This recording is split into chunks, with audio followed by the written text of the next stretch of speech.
फिर हम उसी चीज पे आते हैं, अभी जो पहले बताया है कि इसमें इंस्टेंटेनियस वैल्यू, जैसे हमने आई का लिख दिया instantaneous value, I equal to I M cos omega T ही रख लो, क्योंकि नागराथ के बुक में कॉस ओमेगा टी दिया है, कहीं साइन भी रहेगा उससे कोई फर्क नहीं पड़ता है। और v इक्वल टू मान लो कि हमने लिख दिया V M cos omega T minus theta कर दिया, या यहां मान लो हम v और i के बीच ये मान लो कि हम यहां सपोज करो कि हम थीटा लगा दे रहे हैं माइनस, कहीं भी लगा सकते हैं, इसमें भी लगा सकते हैं, उससे कोई फर्क नहीं पड़ेगा। अब जो ये थीटा है ये angle between v and i है। देखो क्या मतलब होता है, इसको जब हम फेजर फॉर्म में जब हम रिप्रेजेंट करते हैं, फेजर में जब हम इसको रिप्रेजेंट करेंगे, अब मान लो कि यहां पे अगर हम टाइम t इक्वल टू अगर हम जीरो डाल दें, ध्यान से समझना, टाइम t इक्वल टू अगर हम जीरो डाल दें, तो इस केस में बताओ जब टाइम जैसे ही हम जीरो डालेंगे तो i का वैल्यू कितना आ जाएगा, आई एम कॉस माइनस थीटा हो जाएगा। ये टाइम जैसे ही जीरो हो गया तो ये माइनस थीटा हो जाएगा, इसका मतलब हो गया आई एम कॉस थीटा हो गया, कॉस प्लस माइनस दोनों एक ही होता है। और v क्या हो जाएगा, जैसे ही थीटा हम जीरो डालेंगे, ये t जीरो डालेंगे यहाँ पे, ये कॉस जीरो हो जाएगा, कॉस जीरो वन होता है यानी कि vm। इसका मतलब हुआ कि time t equal to zero पे इसका वोल्टेज का वैल्यू क्या होगा, मैक्सिमम हो गया। और time t equal to zero पे करंट का वैल्यू मैक्सिमम नहीं है, ये कॉस थीटा से मल्टीप्लाई है यहाँ पे। अब ये डिपेंड, क्योंकि कॉस थीटा तो कांस्टेंट है, ये कॉस थीटा का वैल्यू जो है ये कांस्टेंट है। अब इस थीटा का वैल्यू अगर हम जीरो डाल देते, मान लो थीटा भी अगर जीरो हो जाता तो आई इक्वल टू क्या हो जाता, आई एम हो जाता। यानी कि दोनों के बीच फेज डिफरेंस कुछ भी नहीं है। अभी बताए थे इससे पहले वाले पार्ट में ना, कि जब दोनों के बीच कोई फेज डिफरेंस नहीं है तो दोनों का मैक्सिमम भी एक ही समय होगा और मिनिमम भी एक ही समय होगा। दोनों का मैग्नीट्यूड हो सकता है दोनों का अलग हो, लेकिन जिस समय ये जीरो होगा उस समय ये भी जीरो होगा। तो ये थीटा बहुत इंपॉर्टेंट पार्ट प्ले करता है v और i के बीच जो एंगल है। अब इसको अगर हम फेजर डायग्राम में रिप्रेजेंट करते तो कैसे करते, देखो v, इसमें कोई एंगल नहीं है, देखो इसमें कोई एंगल नहीं दिख रहा है, थीटा नहीं दिख रहा है इसमें। तो इसका मतलब हुआ कि ये वाला जो पार्ट है, बड़े अच्छे से समझना, ये वाला जो पार्ट है इसमें कोई एंगल नहीं है। कोई एंगल नहीं होने का मतलब होता है कि इसको जो हम रिप्रेजेंट करेंगे इसको हम कहेंगे रेफरेंस लाइन, ये हमारा v हो गया ऐसे, इसमें कोई एंगल नहीं है। और आई में क्या है, एंगल है, क्या है, माइनस थीटा है। तो माइनस थीटा होने का मतलब है कि ये नीचे रहेगा, ऐसे आई लिख देंगे इसको, ये करंट, ये एंगल हो गया थीटा नीचे में। ये इक्वेशन, ये इक्वेशन, ये दोनों इस तरह से भी रिप्रेजेंट हो सकता है और इसी को कहा जाता है फेजर डायग्राम। ये ऐसे भी रिप्रेजेंट हो सकता है, समझ रहे हैं बात को, कि अब मान लो ये लिखा रहता I equal to 5 cos omega T minus रहता 30 डिग्री, और v इक्वल टू रहता 230 कॉस ओमेगा टी।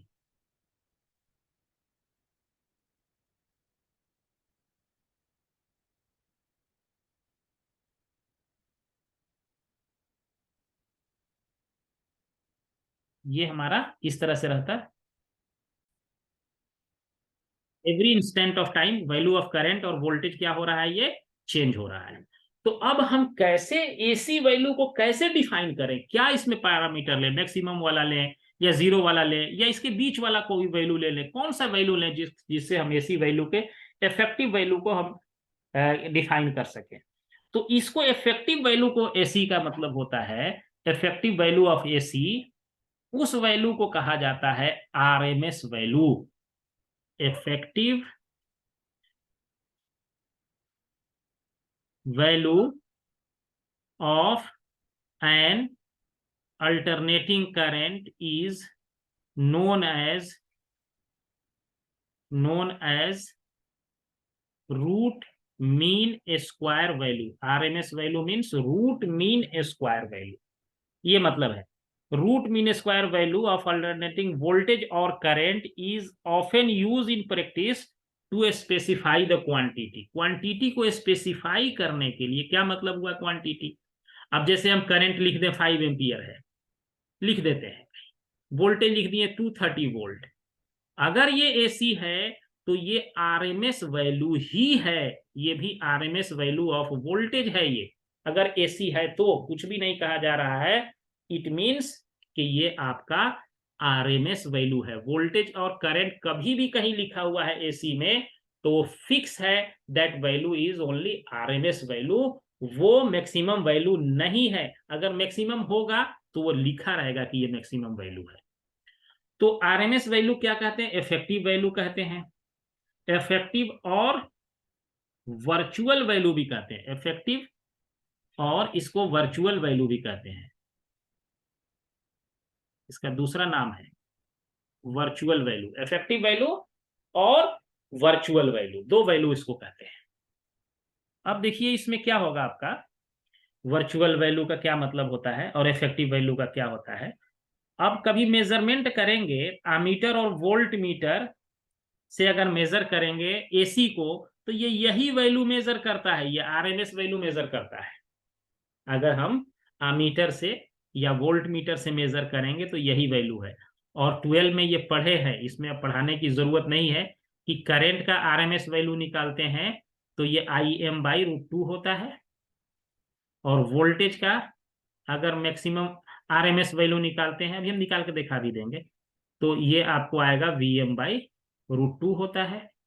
और एवरेज वैल्यू निकालेंगे, आई एवरेज ये 0 होता है, और वी एवरेज भी क्या होता है? 0 होता है, एसी के केस में, डीसी के केस में नहीं।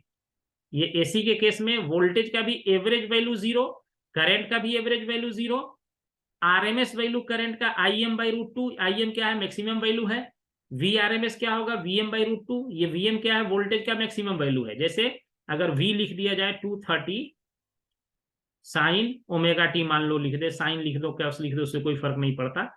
आई लिख दे मान लो 5 साइन ओमेगा टी -π/3 लिख दे, ये ऐसे हो गया। तो ये वाला वैल्यू Im है, ये मैक्सिमम वैल्यू है। ये वाला वैल्यू Vm है और ये है Im है। तो इसका आरएमएस वैल्यू हम आसानी से निकाल सकते हैं। यहां अगर कहता तो ये 5/√2 कर देते हैं, और ये कर देते 230/√2। अब जो कैलकुलेटर से कैलकुलेट करके निकालते हैं ये वैल्यू आ जाता है।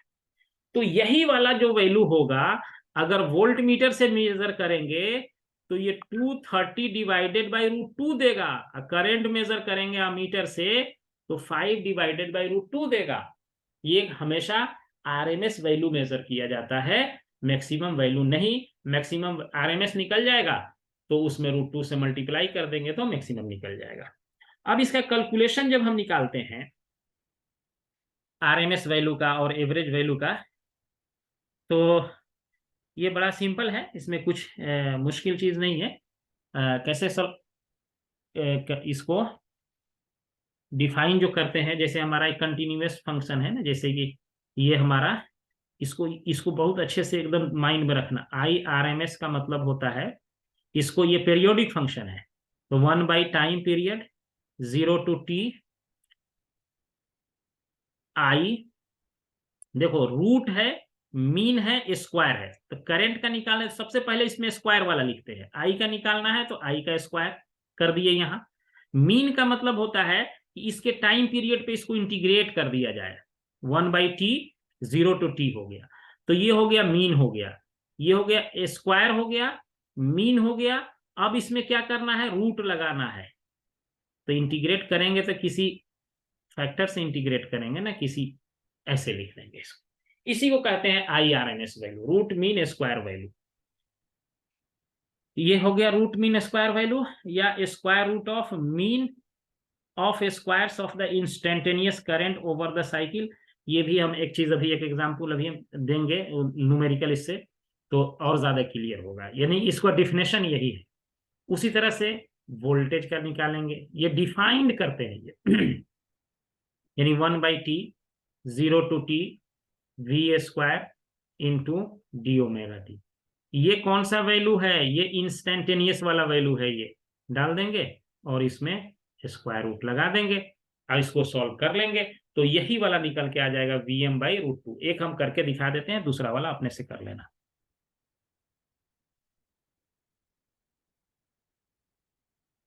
जैसे मान लो हमने I = लिख दिया Im sin ओमेगा टी, ये लिख दिया। अब यहाँ पे हमको देखो IRMS लिखना है, तो सबसे पहला 1/t, ये तो मीन लिख ही देना 0 to t, और I का वैल्यू डालना है Im sin ओमेगा टी, इसका स्क्वायर है, एंड डी ओमेगा टी, ये कर देंगे। डी ओमेगा के साथ इसका इंटीग्रेशन होगा, अब फिर इस पे क्या कर देंगे, रूट चढ़ा देंगे ना इसको, तभी तो ये होगा। ये हो गया 1/t 0 to t हो गया, ये मीन हो गया, ये क्या हो गया, स्क्वायर हो गया, और ये क्या हो गया, रूट हो गया। अब साइन कैसा फंक्शन है, पीरियोडिक फंक्शन है, तो इसका पीरियड 2π होता है, तो 0 to 2π डाल दो। इसको इंटीग्रेट नहीं कर सकते हैं हम, तो Im² हो गया। साइन स्क्वायर ओमेगा टी को फॉर्मूला लिख दो 1 - cos 2 omega T divided by 2 हो जाएगा, इंटू डी ओमेगा टी, और इस सब का क्या रहेगा, स्क्वायर रूट रहेगा। ये ऐसे इस पे स्क्वायर रूट इस पे डाल दो सब पे। अब इसको इंटीग्रेट करना है। एक चीज और ध्यान रखना, बता रहे हैं तुमको, इंटीग्रेशन बड़ा आसान होता है अगर कुछ बेसिक कंसेप्ट समझते हैं तो। ये देखो 1/2π रहा, 0 to 2π रहा, ये हो गया Im का square into 1/2 minus cos 2 omega T divided by 2, और इसको क्या कर देंगे, डी ओमेगा टी, और इस सब पे क्या रहेगा, स्क्वायर रूट रहा ऐसे, जो हम उसको कुछ नहीं, मैथमेटिक्स लगा रहे हैं खाली। अब देखो ये वाला जो फंक्शन है ना, ये कॉस कैसा फंक्शन है, पीरियोडिक फंक्शन है, उसको हम इंटीग्रेट किस पे कर रहे हैं, 0 to 2π पीरियड पे ही, उसके पीरियड पे ही इंटीग्रेट कर रहे हैं इसको। तो किसी भी फंक्शन को उसकी पीरियड पे जब हम इंटीग्रेट करेंगे तो उसका वैल्यू 0 आता है, तुम करके देख लेना इसको। जैसे ये मान लो हम साइन थीटा कह दें for example, sine theta periodic function है, इसको डी थीटा से इंटीग्रेट करो, लिमिट पुट कर दो 0 to 2π, इसका वैल्यू 0 आ जाएगा। चेक करके देख लो, साइन का क्या होता है इंटीग्रेशन, माइनस कॉस, और कॉस को 2π, cos 2π 1 हो गया, और माइनस कॉस 0 भी 1 हो जाएगा, तो वो 0 हो जाएगा। तो वैसा ही ये है, तो ये वाला वैल्यू आपका खत्म हो जाएगा। अब इसको 1/2π Im², ये हो गया, इसको बाहर निकालो, और ये वाला 1/2π रहा, और डी ओमेगा टी का इंटीग्रेशन क्या हो जाएगा, ओमेगा टी, तो ये ओमेगा टी हो गया। अभी लिमिट पुट कर दो 0 से 2π तक, और इस सब पे स्क्वायर रूट चढ़ा हुआ है 1/2। तो इसको हम क्या कर सकते हैं, अब ये देखो upper limit minus lower limit, तो यहाँ 2π बच जाएगा, तो 2π से ये पूरा मिल करके ये 2π कट जाएगा, और ये बच जाएगा Im का स्क्वायर डिवाइडेड बाई 2, ये रहेगा रूट अंडर अभी, तो ये हो गया Im/√2 हो गया, ये डिराइव हो गया ये। उसी तरह से सिमिलरली हम Vm भी निकाल सकते हैं, VRMS भी निकाल सकते हैं, वो हमारा वो आ जाएगा। अब इसमें एक टर्म आता है जिसको डिफाइन करते हैं, ये बड़ा इंपॉर्टेंट टर्म है, उसको एक टर्म है जिसको हम लोग कहते हैं फॉर्म फैक्टर। फॉर्म फैक्टर ये क्वेश्चन में पूछा जाता है, फॉर्म फैक्टर पता करिए। फॉर्म फैक्टर क्या होता है, IRMS divided by I average, इस दोनों के रेशियो को फॉर्म फैक्टर कहते हैं, और इसको FF से लिखते हैं फॉर्म फैक्टर, एवरेज वैल्यू। अभी हम बताएं कि एवरेज वैल्यू अगर साइन फंक्शन है प्योर, ये ऐसा है, तो इसका एवरेज वैल्यू 0 होगा, एवरेज वैल्यू, लेकिन RMS वैल्यू 0 नहीं होगा इसका, ये निगेटिव एरिया हो गया, ये पॉजिटिव हो गया। लेकिन फॉर्म फैक्टर हम जब निकालेंगे तो इसका नहीं निकाल पाएंगे ना फॉर्म फैक्टर, इसको हम कैलकुलेट करने के लिए थोड़ा अलग दूसरा हम वेव फॉर्म देखेंगे, अभी कैसा आता है वो देखेंगे। उसके बाद एक होता है पीक फैक्टर, ये दोनों डिफिनेशन है। पीक फैक्टर इसको कहते हैं Im maximum value divided by IRMS। अब अल्टीमेटली क्या करना होगा, किसी भी वेव फॉर्म का मैक्सिमम वैल्यू तो आसानी से दिया रहता है, RMS वैल्यू क्या होगा निकालना पड़ेगा, और एवरेज वैल्यू भी आपको कभी कभी किसी हर केस में 0 नहीं होगा, किस केस में 0 नहीं होगा अभी हम देखेंगे, एवरेज वैल्यू निकालेंगे अभी थोड़ी देर में। तो इसको जो है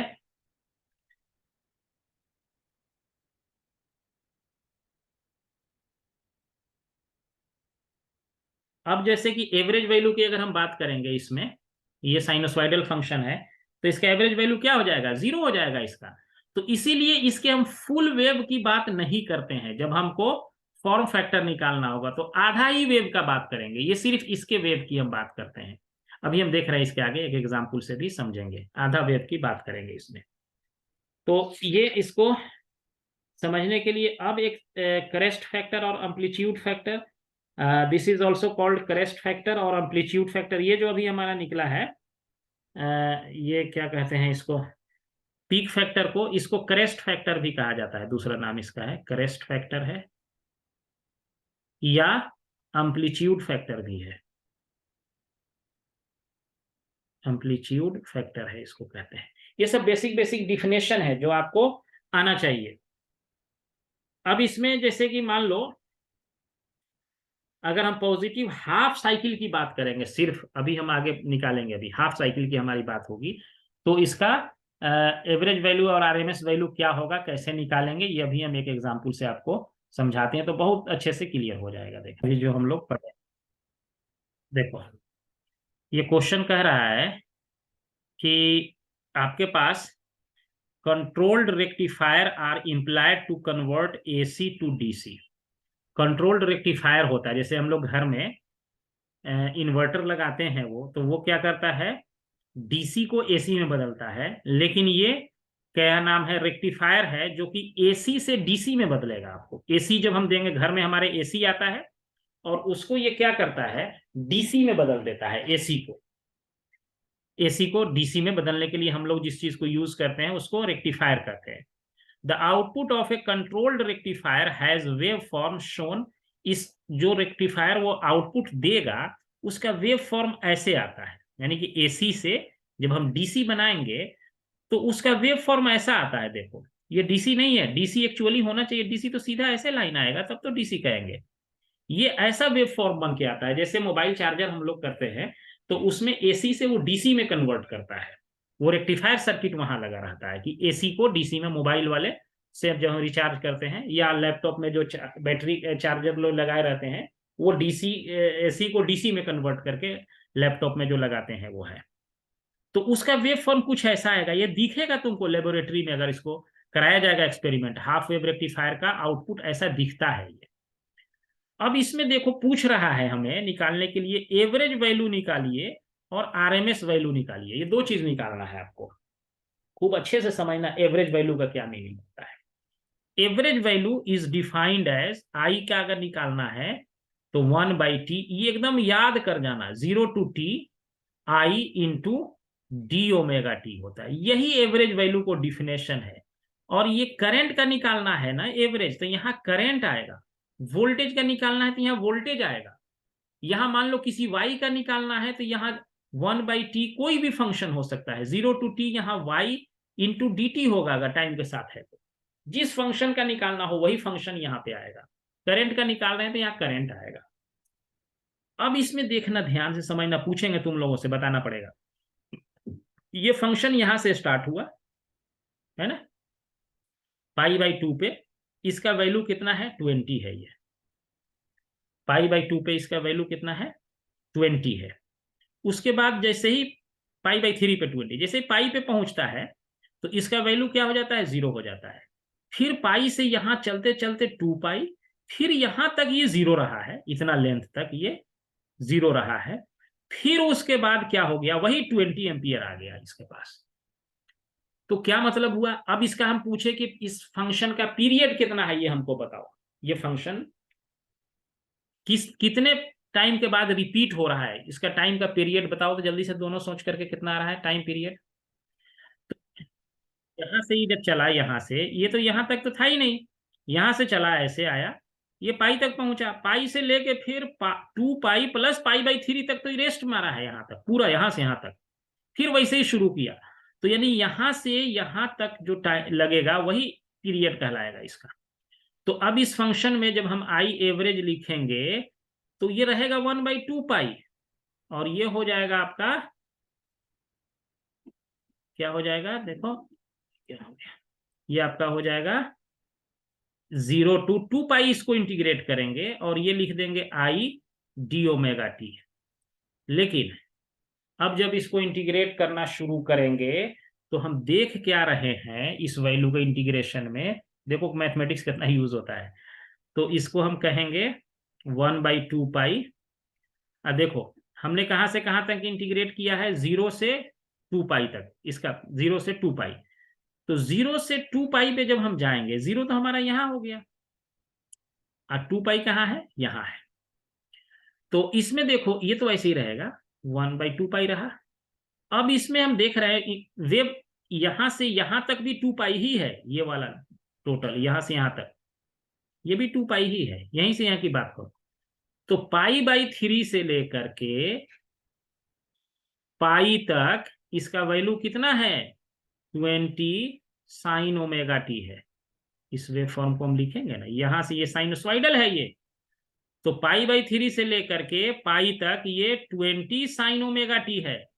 ये हो गया, I/d⁻t कर देंगे, फिर प्लस करो, इंटीग्रेट तो पूरा करना पड़ेगा ना, पाई से लेकर के 2 पाई तक, पाई से लेकर के 2 पाई प्लस पाई/3। इस समय तक करंट कितना है, पाई से लेके 2 पाई प्लस पाई/3 तक करंट 0 है, इंटू d⁻t है। ये इंटीग्रेशन देखो 2 पाई तक है कि नहीं, पाई/3 से शुरू हुआ और 2 पाई प्लस पाई/3 तक गया, तो इंटीग्रेशन तो पूरा हो गया। और यहां वाला वैल्यू क्या है, ये 0 है। अब इसको इंटीग्रेट करके खाली वैल्यू निकालना है, तो देखो यहां निकाला हुआ है ये वैल्यू, ये सॉल्व किया हुआ है ये वैल्यू। इसको जब हम इंटीग्रेट करेंगे, अपने से करके देख लेना, 4.775 एम्पियर आ रहा है ये, इसको सॉल्व करने पर ये तो 0 हो गया। तो एवरेज वैल्यू हमको निकल गया। देखो इसमें ये इसमें एवरेज वैल्यू है, लेकिन प्योरली साइनोसॉइडल अगर रहा है ऐसे, तो इसका एवरेज वैल्यू ये निगेटिव पॉजिटिव मिलके कैंसिल हो जाएगा, इस केस में आई एवरेज 0 हो जाएगा, इस केस में नहीं है 0। अब आपको आरएमएस वैल्यू निकालने के लिए कह रहा है, बस हो गया, आरएमएस भी निकल गया। आरएमएस निकालने के लिए कुछ करना थोड़े है, आई आरएमएस क्या लिखेंगे, 1/2 पाई।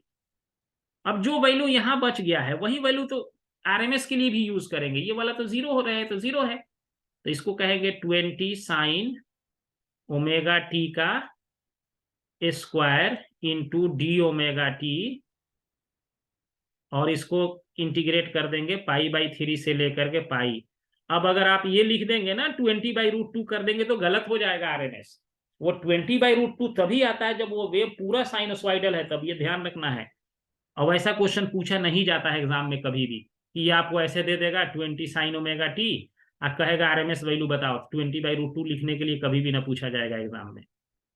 तो ये ध्यान रखना है यहाँ पे कि जो वेव फॉर्म है उसको अब इंटीग्रेट करना है, ये वाला और बेसिक रूल से, क्योंकि वो Im/√2 कब आया था, जब प्योरली साइनोसॉइडल था, तो ये तो प्योरली साइनोसॉइडल है ही नहीं, ये तो ऐसे आ रहा है हमारा। तो अब इसमें जो आरएमएस वैल्यू होगा, इसको जब आप सॉल्व करेंगे इसी इक्वेशन को, तो ये आता है, कितना आता है, 8.97। इसको सॉल्व करके देख लेना, 8.97। अगर 20 को √2 से डिवाइड कर देंगे तो गलत हो जाएगा, इतना एम्पियर आ जाएगा, ये आ गया। अब हमारे पास सारा वैल्यू इसमें पता है कि नहीं, आरएमएस वैल्यू पता है, एवरेज वैल्यू पता है, उसके बाद क्या पता है, मैक्सिमम वैल्यू पता है। इसका मैक्सिमम वैल्यू कितना है, 20 है ये मैक्सिमम। IM हमारे पास यहाँ है 20, सब वैल्यू पता है। तो अब फॉर्म फैक्टर और पीक फैक्टर निकालने के लिए कहेगा तो निकल जाएगा कि नहीं, ऊपर वाले के डेफिनेशन से। फॉर्म फैक्टर का डिफिनेशन क्या है, फॉर्म फैक्टर डिफाइन किए थे ना, फॉर्म फैक्टर ये था आरएमएस बाई एवरेज। तो हमारे पास आरएमएस भी पता है, फॉर्म फैक्टर है is RMS by average. Form factor हो गया RMS value by average value. तो आरएमएस वैल्यू कितना आया है, 8.97 डिवाइडेड बाई एवरेज वैल्यू आया है, कितना है, 4.775। 4.775 इसको डिवाइड कर दीजिए तो फॉर्म फैक्टर निकल जाएगा। उसके बाद पीक फैक्टर भी निकाल सकते हैं। पीक फैक्टर, पीक फैक्टर कितना होगा, पीक फैक्टर को भी डिफाइन किए थे ना, याद नहीं है कोई बात नहीं। पीक फैक्टर देखो RMS by IM by RMS, maximum value, तो मैक्सिमम वैल्यू कितना है इसका 20, आरएमएस वैल्यू निकला है 8.97, निकल गया, सब निकल गया जो निकालना था। इस तरह से हमको क्वेश्चन को अच्छे से देख के समझना पड़ेगा हमेशा। अब एक और इसका वेव फॉर्म का क्वेश्चन है जिसको हम आपको लिखते हैं, अब ट्राई करिए खुद से ये बन जाए। इसको अभी हम आपको भेजते हैं। एक वेव फॉर्म है जैसे कि इस तरह का बना हुआ है, देखिए ये इस तरीके का है, ये ऐसा है, फिर ऐसा है, जल्दी से आप ध्यान में रखो, ये हो गया 0, पाई, 2 पाई, 3 पाई, और इसका मैक्सिमम वैल्यू यहाँ पे दिया हुआ है IM है, यानी ये करंट का वेव फॉर्म है ये। अब क्वेश्चन में ये कह रहा है कि ये आपका ये जो है फुल वेव रेक्टिफायर का ये आउटपुट है, फुल वेव रेक्टिफायर का ये आउटपुट है, ऐसा आ रहा है, फुल वेव रेक्टिफायर का आउटपुट है। तो इसमें भी, इसमें टाइम पीरियड कितना होगा जल्दी बताओ शाइस्ता,